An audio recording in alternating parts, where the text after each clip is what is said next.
Assalamualaikum warahmatullahi wabarakatuh.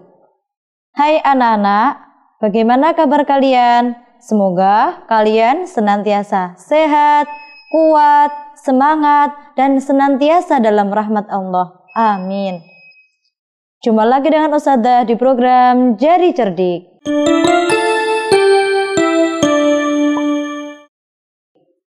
Anak-anak, hari ini kita akan belajar tema 4 muatan PKN kelas 5. Anak-anak, kemarin kita sudah belajar apa itu hak, kewajiban, dan tanggung jawab. Nah, sebelum kita lanjutkan materi itu, coba kita simak materi kemarin. Hak adalah sesuatu yang harus kita dapat, atau sesuatu yang harus didapatkan oleh seorang individu.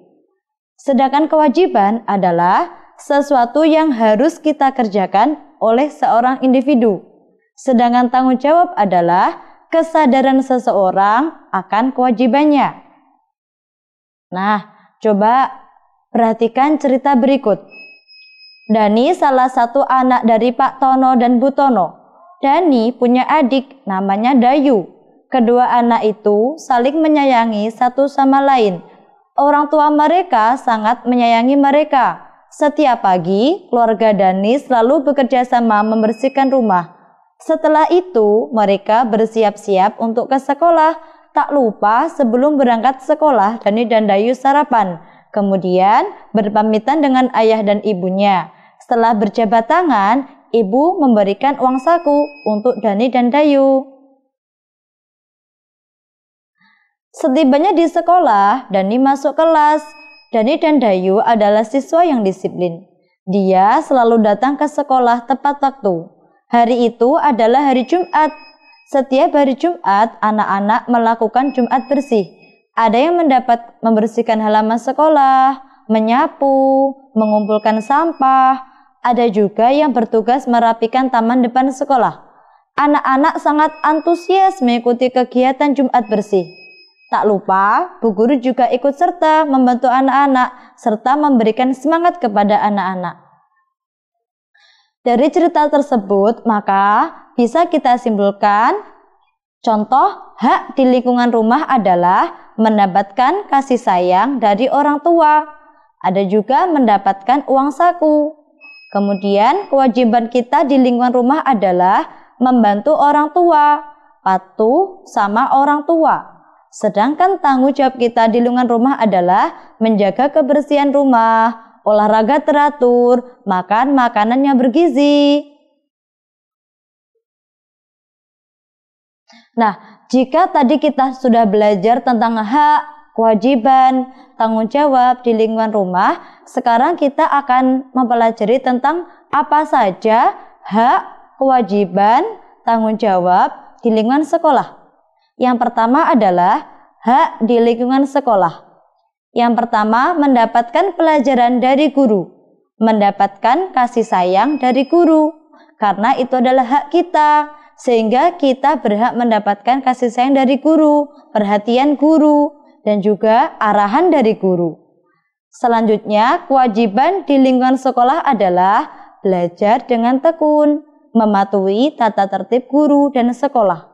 Jika kewajiban itu tidak kita laksanakan sebaik mungkin, maka kita akan mendapatkan konsekuensinya. Contohnya adalah ketika kita melanggar peraturan di sekolah, maka kita akan kena hukuman. Tanggung jawab di lingkungan sekolah. Yang pertama adalah disiplin menjalankan tata tertib sekolah, mengikuti kegiatan kerja bakti dan piket di sekolah. Lah, tanggung jawab itu harus dikerjakan berdasarkan kesadaran diri. Disiplin itu berawal dari diri kita sendiri. Contoh lain dari tanggung jawab siswa di sekolah adalah dengan berperan aktif dalam pemilihan ketua kelas dan mengikuti upacara bendera. Nah, anak-anak, ketika kita pertama kali masuk kelas setelah kenaikan kelas, biasanya akan dibentuk struktur kelas. Ada ketua kelas, sekretaris kelas, dan bendahara kelas. Pada saat itulah maka kita bertanggung jawab untuk berpartisipasi mengikuti kegiatan tersebut. Coba amati gambar berikut. Sepulang sekolah, Dani dan Dayu makan siang dan istirahat. Kemudian ayah membangunkan mereka untuk diajak kerja bakti membersihkan lingkungan. Dayu di rumah dengan ibu menyiapkan makanan dan minuman untuk warga yang kerja bakti. Sedangkan ayah dan Dani mengikuti kerja bakti. Di desanya Dani akan diadakan pemilihan ketua RT atau RW yang baru. Warga dengan antusias menyiapkan segala kelengkapannya, mulai dari membersihkan lingkungan dan menata tempat untuk pemungutan suara. Hari itu sedang diadakan pemilihan ketua RT RW yang baru. Para warga berbondong menuju tempat pemungutan suara. Setelah diadakan perhitungan oleh panitia, maka terpilihlah ketua RT dan RW yang baru. Dari cerita tersebut dapat kita simpulkan bahwa contoh hak di lingkungan masyarakat adalah dihargai dan dihormati oleh masyarakat, menggunakan fasilitas umum, berpendapat dan berorganisasi, serta mendapatkan perlindungan hukum. Sedangkan tanggung jawab kita di lingkungan masyarakat adalah gotong royong membantu korban bencana alam atau gotong royong membantu orang yang kesusahan. Kerja bakti membersihkan lingkungan masyarakat, kemudian berperan aktif dalam pengambilan keputusan. Atau budaya di Indonesia terkenal dengan budaya musyawarah. Nah, musyawarah itu adalah salah satu bentuk tanggung jawab kita di lingkungan masyarakat. Kemudian, kewajiban kita di lingkungan masyarakat adalah mentaati segala peraturan yang ada di lingkungan masyarakat, menjaga keamanan, ketertiban, kebersihan, serta kerukunan warga, menjaga nama baik lingkungan tempat tinggal kita. Anak-anak, coba kita belajar apa saja ya akibat jika tidak melakukan tanggung jawab terhadap lingkungan. Ternyata itu berakibat fatal. Yang pertama adalah menebang hutan secara liar. Menebang hutan secara liar itu bisa menyebabkan banjir serta tanah longsor.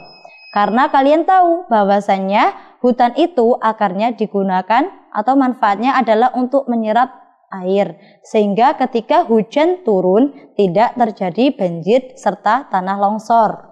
Kemudian akibat pembuangan sampah di selokan itu bisa juga menyebabkan banjir ketika hujan lebat, karena selokan tersumbat oleh sampah sehingga airnya meluap ke tanah daratan. Dapat menyebabkan sumber penyakit serta sarang nyamuk. Nah, itulah anak-anak belajar kita hari ini, yaitu tentang hak, kewajiban, tanggung jawab di lingkungan sekolah, serta hak, kewajiban, tanggung jawab di lingkungan masyarakat. Selain itu, tadi kita sudah belajar tentang bagaimana akibatnya jika kita tidak bertanggung jawab terhadap lingkungan. Sekian dari Ustadzah, apabila ada salah mohon maaf. Sampai jumpa. Wassalamualaikum warahmatullahi wabarakatuh.